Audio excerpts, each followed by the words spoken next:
You see this thing right here? This thing just changed the game for Fuji. You see that little S emblem right there? That actually stands for stop what you're doing right now and subscribe to the channel. We are so close to that 100,000 subscriber milestone. Okay, seriously, it stands for speed according to Fuji, and I would get used to that sight because I have a feeling there's gonna be more camera bodies with that S emblem where this thing came from. Fuji. Fuji is where it came from. I'm Dom from Lensprotogo and Lens Rentals. Welcome back to the channel. So what is this thing? Anyways, this is the Fuji X-H2S.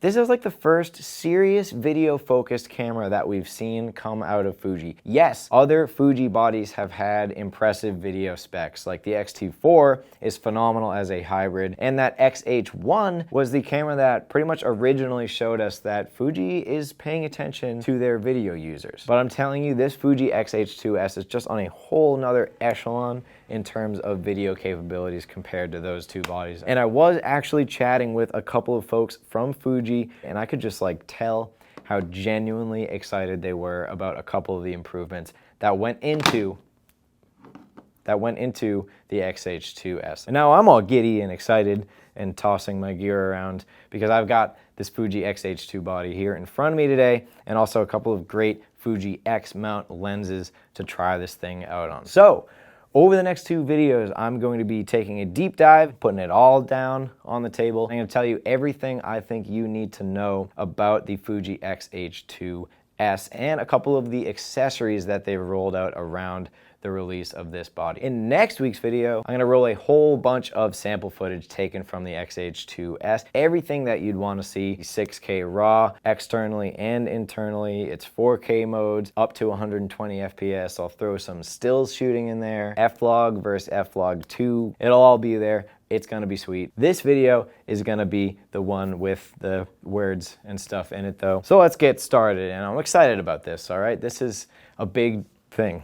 This is a big thing in my life. So pretty much all of the major specs on this X-H2S and the motivation for that S moniker are going to stem from these three things: new sensor, new processor, new media. The X-H2S has an entirely new 26 megapixel stacked CMOS sensor. That stacked design tends to be a lot friendlier for video capture amongst other things. And this is actually the first Fuji camera with this sensor build, though keeping with Fuji tradition, it still uses Fuji's X-Trans color filtering pattern, not the much more universal Bayer pattern. Also staying true to Fuji, it's still the APS-C size sensor, not full frame or anything in between. And again, this stacked sensor design is just going to do a lot of great things for the imaging process of this camera in photo and video. That means higher burst shooting in photo and less video artifacts that come from slow readouts in video like rolling shutter. And on the other side of this, backing this up, is an equally new and impressive X Processor 5, which Fuji claims is a great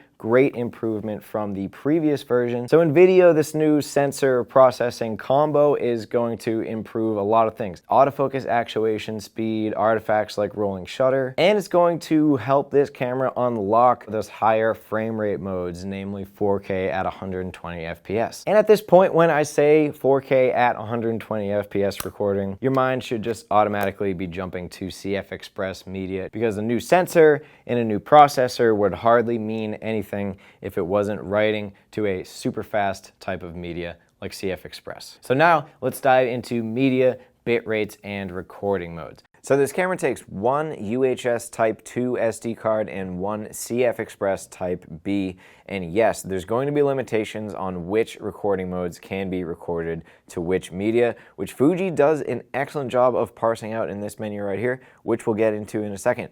But just for now, here's pretty much like everything in one table broken up by that type of media. And I know this is kind of like a lot going on here. So basically this chart just kind of explains like which of these recording modes are unique to each type of media. So everything in that SD card slot is actually included in the CF Express column, not the other way around. And HDMI is kind of on its own. And let's just take a second to consider this here. This is the most exciting thing to me about this camera, by the way. The ability to shoot that ProRes video internally to a CF Express card. And it's the straight up full sensor readout, and those bit rates back that up. As you can see, they're insanely spacious and fast files, but that's how you know it's the real deal. So you get these three classic flavors of ProRes internally, LT, 422, and HQ. And these internal ProRes modes are the only CF Express card exclusive recording modes on the X-H2S, aside from the one H.264 4K at 120 FPS mode. And then over HDMI, there are two separate HDMI RAW modes it offers. One is that same full sensor 6.2K 3x2 mode, and there's also a 4.8K 16:9 mode, which are just going to give you that slightly higher bit depth, and that bitrate has an asterisk on it because I'm not actually sure about the bitrate over HDMI. But rest assured, it's probably pretty beefy. And both of these modes can either be recorded out by ProRes RAW files to a Ninja or as B-RAW files to a Blackmagic recorder. And the HDMI workflow with this camera was pretty seamless, although early on I did experience some bugginess once or twice switching in and out of HDMI recording in camera. It actually got frozen on that HDMI recording out menu, but no issues since. And if that internal ProRes capture was my #1 favorite thing about this camera, this movie setting menu is a close second. This page is just like your hub for all the important stuff, video-wise, recording modes, media, color profile, recording destinations. It's all visualized for you in this like split screen. I love this, and a menu like this was absolutely essential to include in this camera that has so many different recording modes and compression options, and it even gives you these little helpful prompts that kind of like help you wade through all that stuff because it can get super confusing. And I did want to keep photo stuff kind of short because I wanted to just pay more attention to the heaps of video specs they gave to this thing, but one I can't ignore, 40 frames per second still image burst with no blackout coming from this thing. And that's in the electronic shutter mode, of course, but it also does 15 frames per second mechanically, both quite impressive. More big improvements, this thing got a big boost in IBIS with a 7 EV rated IBIS, and that's not rated with the electronic boost IBIS that it comes with too. So that's gonna be phenomenal for photo and video shooting alike, but mostly video. Okay, here is a big one, and those Fuji haters out there better listen up. This is going to be one of those things that people stubbornly sticking to Canon and Sony are going to want to pay attention to this thing for. Autofocus. Remember I said those Fuji guys were super excited about this camera when we were talking about it pre-release? This is what they were excited about. They did a complete overhaul to the autofocus system on the X-H2S. It is by far the best autofocusing Fuji to date right now. This new stacked CMOS and the new processor going on in this thing are basically like the groundwork to allow this to happen. So that's amazing. It's also very apparent that they've done a lot of additional programming to make that autofocus actually very practical and reliant to use in the field professionally. One thing that's giving me that impression is all these different subject tracking modes. So in addition to selective face and eye tracking, it's kind of an either or scenario. You can do that, or you can do all of these other subjects like animal, bird, automobile, bikes and motorcycles, airplanes, trains. Like, whoa, where are these coming from, Fuji? I haven't had the ability to test the autofocus in hardly any of these scenarios except for the face and eye detection, but from that quick test I did right there, I can already tell that this is seriously going to be able to compete with Canon or Sony's autofocus. Might not be as good as them, but it's a massive, massive jump from an X-T4, X-T3. It's what I hear a lot of people talking about Fuji cameras, the lack of autofocus. This is your Fuji autofocus camera, people. And I did just test it in video, but kind of like my general rule of thumb is that if it continuously autofocuses in video, it probably does a great job in high drive photo shooting, but that's something I'll put in next week's video. And here's another great thing for you photo shooters, actually. Haha, just kidding. It's a video thing.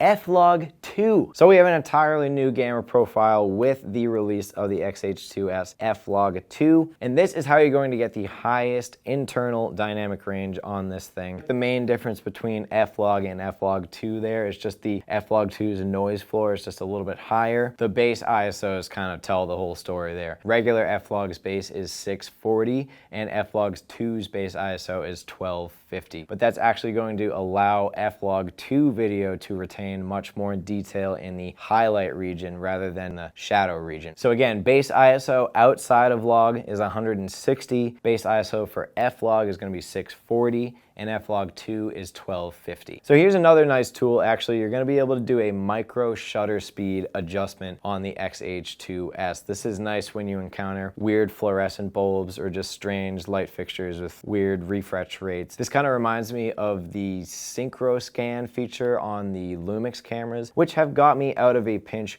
once or twice. So it's really nice to see Fuji paying attention to even those little video things there. By this point in the video, you've probably already seen a good deal of those video-friendly design choices they've included in this thing.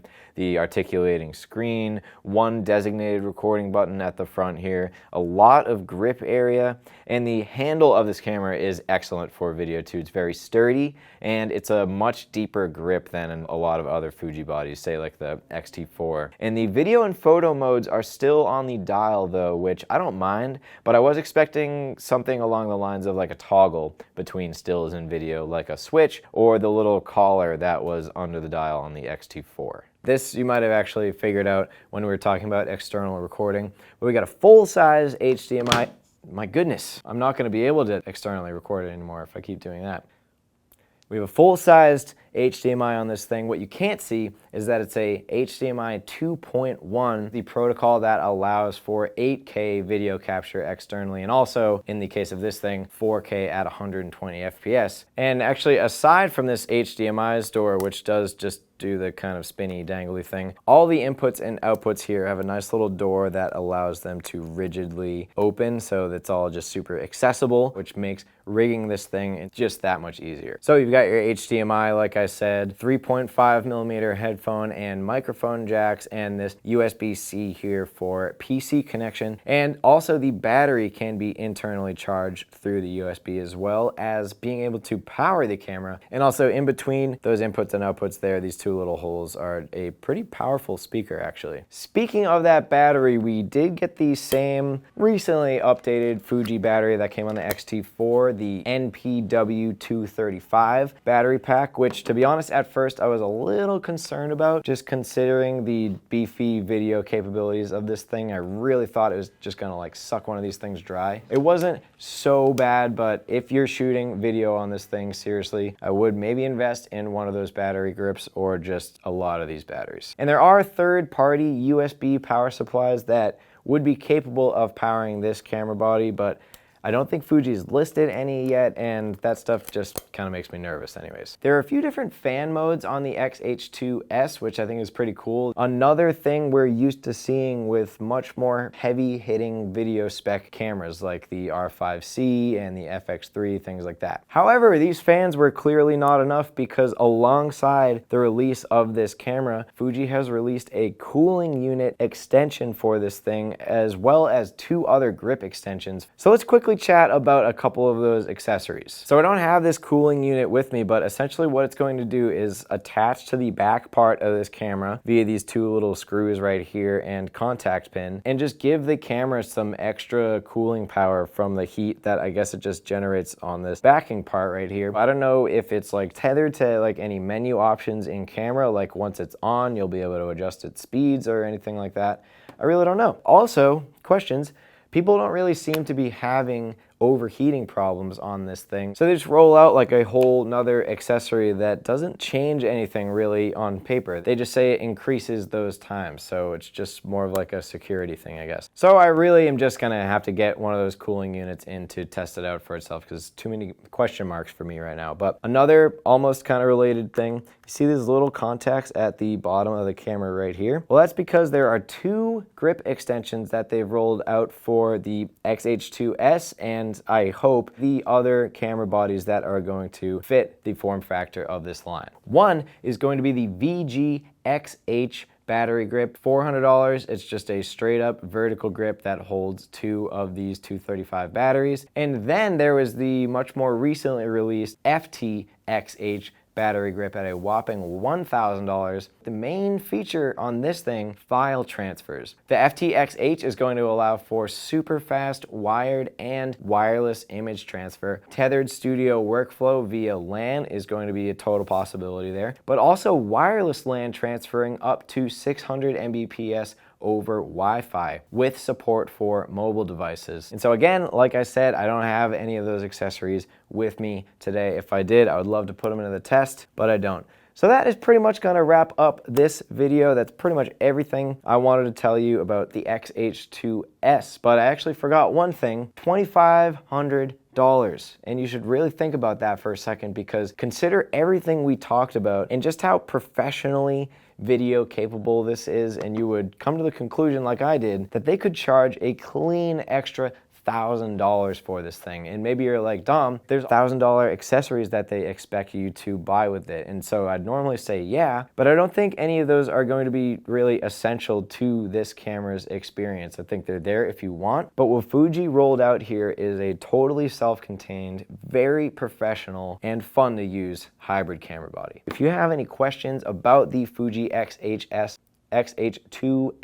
that's been really hard to say this entire video, or any of these lenses or any of the accessories we talked about at the end there, drop a comment in the comment section below and we'll start a discussion. Also, if you happen to like this video, hit that thumbs up button down below to let me know you liked it. I already yammered on about the 100,000 subscribers thing, but seriously people, thank you so much. Every single sub helps. Watch out for next week's video. It's going to be all sample footage and sample stills from the X-H2S.